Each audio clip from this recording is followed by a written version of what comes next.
University നമുക്ക് പഠിക്കാനായി തന്ന ഒന്നാമത്തെ മൊഡ്യൂളിൽ ആദ്യമായി പറയുന്ന ഒരു കാര്യം ഫോക്ലോറിൻ്റെ പദനിഷ്പത്തിയെക്കുറിച്ചിട്ടാണ്.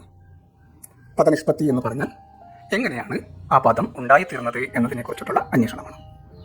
എങ്ങനെയാണ് ഫോക്ലോർ എന്ന പദം നിഷ്പന്നമായത് എന്ന് പറഞ്ഞാൽ എങ്ങനെയാണ് ഉണ്ടായിത്തീർന്നത്. ഒരു അനുഭവത്തിന് അനുയോജ്യമായ ഒരു പദം ഉണ്ടായിത്തീരുകയാണ് ചെയ്യുന്നത്. അങ്ങനെ ഉണ്ടായിത്തീരുന്ന പദങ്ങളും ഉണ്ടാക്കിയെടുക്കുന്ന പദങ്ങളും കൊണ്ടാണ് ഭാഷ മുമ്പോട്ട് പോകുന്നത്. ഒരു പദം ഉണ്ടാക്കിയെടുക്കുന്നു. മനുഷ്യ ജീവിതാനുഭവത്തിൻ്റെ ഒരു പഠനശാഖയ്ക്ക് വേണ്ടി ഒരു പദം ഉണ്ടാക്കിയെടുക്കുന്നു. അങ്ങനെ ഉണ്ടാക്കിയെടുത്ത ഒരു പദമാണ് ഫോക്ലോർ എന്ന പദം. എങ്ങനെയാണ് ആ പദം ഉണ്ടായിത്തീർന്നത് എന്നുള്ളത് ഫോക്ലോർ പഠനത്തിൻ്റെ പ്രാരംഭഘട്ടത്തിൽ നമ്മൾ കടന്നു പോകേണ്ടുന്ന ഒരു വഴിയാണ്. എങ്ങനെയാണ് ആ പദം ഉണ്ടായത്?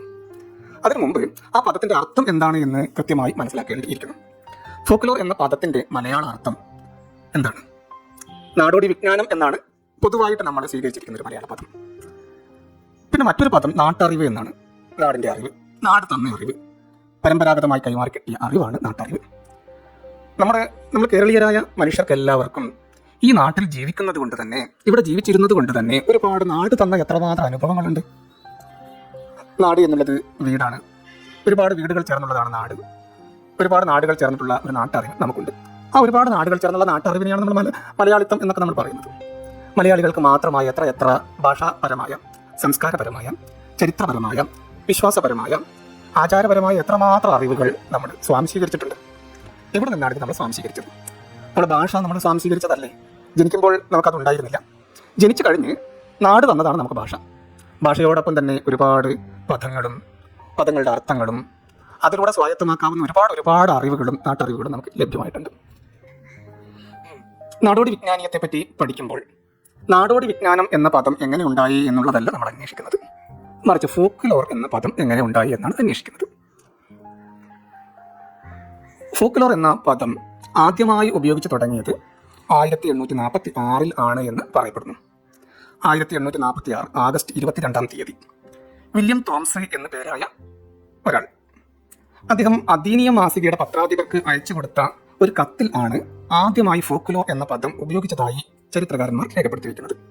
അധീനിയം മാസികയുടെ പത്രാധിപർക്ക് 1846 ആഗസ്റ്റ് 22 വില്യം ജോൺസ് തോംസ് എന്ന പേരായ ഒരാൾ അയച്ചു കൊടുത്ത കത്തിലാണ് ആദ്യമായി ഫോക്ലോർ എന്ന പദം ഉപയോഗിച്ച് കാണുന്നത്. ആഗസ്റ്റ് 22 ഫോക്ലോറിനെ സംബന്ധിച്ചിടത്തോളം വളരെ പ്രധാനപ്പെട്ട ഒരു ദിനമാണ്. ആഗോള വ്യാപകമായി ഫോക്ലോർ ദിനമായി ആചരിക്കുന്നത് ആഗസ്റ്റ് 22 ഫോക്ലോർ എന്ന പദം ആദ്യമായി ഉപയോഗിച്ച ആ ദിനം ആണ് ഫോക്ലോർ ഡേ ആയി ഇന്ന് ലോകമെമ്പാടും ആചരിക്കുന്നത് എന്നും കൂടി നമ്മൾ ഇതോടൊപ്പം മനസ്സിലാക്കേണ്ടതുണ്ട്.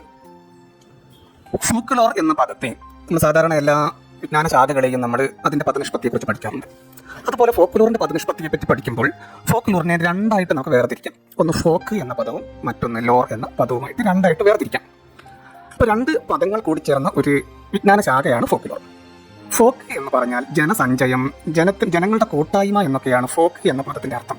ഒരു വലിയ വിപുലമായ ജനസഞ്ചയത്തെ കുറിക്കാനാണ് ഫോക്ക് എന്ന പദം ഉപയോഗിച്ചു പോന്നിരുന്നത്. ലോർ, അതിൻ്റെ രണ്ടാമത്തെ ഭാഗമായ ലോർ എന്ന് പറഞ്ഞാൽ അറിവ് എന്നാണ് അർത്ഥം. ഇംഗ്ലീഷിൽ അറിവ് എന്നാണ് ലോർ എന്ന പദത്തിൻ്റെ അർത്ഥം. ജനസഞ്ചയത്തെക്കുറിച്ചുള്ള അറിവ് ആണ് ഫോക്ലോർ എന്ന പദത്തിൽ ഉള്ളടക്കം ചെയ്യപ്പെട്ടിട്ടുള്ളത് എന്നാണ് പ്രാഥമികമായി നമ്മൾ മനസ്സിലാക്കേണ്ടുന്ന ഒരു കാര്യം. ഇതോടൊപ്പം തന്നെ മറ്റു ചില കാര്യങ്ങളും കൂടി നമ്മൾ കൂട്ടി വായിക്കേണ്ടതുണ്ട്. വില്യം ജോൺ തോംസ് അധീനിയം മാസികയിൽ ഫോക്ലോർ എന്ന പദം ഉപയോഗിക്കുന്നതിന് മുമ്പ് ഗ്രീൻ ബ്രദേഴ്സ് വോക്കസ് കുണ്ട എന്ന ഒരു ജർമ്മൻ പദം സമാനമായ അർത്ഥത്തിൽ ഉപയോഗിച്ചിരുന്നതായും പറയപ്പെടുന്നുണ്ട്. ഏതായാലും മലയാളത്തിൽ ഫോക്ലോർ എന്ന പദത്തിന് സമാനമായി ജനജീവിത പഠനം, നാടോടി വിജ്ഞാനീയം എന്നീ പദങ്ങളാണ് പൊതുവായി സ്വീകരിച്ച് കാണുന്നത്. ഇതിനോടൊപ്പം തന്നെ ഐതിഹ്യം, പുരാവൃത്തം, പുരാണം തുടങ്ങിയ പദങ്ങളും സാമാന്യമായ രീതിയിൽ ഉപയോഗിക്കുന്നുണ്ട്. എന്നാലും പൊതുവായ ഒരു സ്വീകാര്യത നാടോടി വിജ്ഞാനീയം അല്ലെങ്കിൽ നാട്ടറിവ് എന്ന പദം ആണ് ഫോക്ലോറായി മലയാളത്തിൽ ഉപയോഗിച്ച് പോരുന്നത്.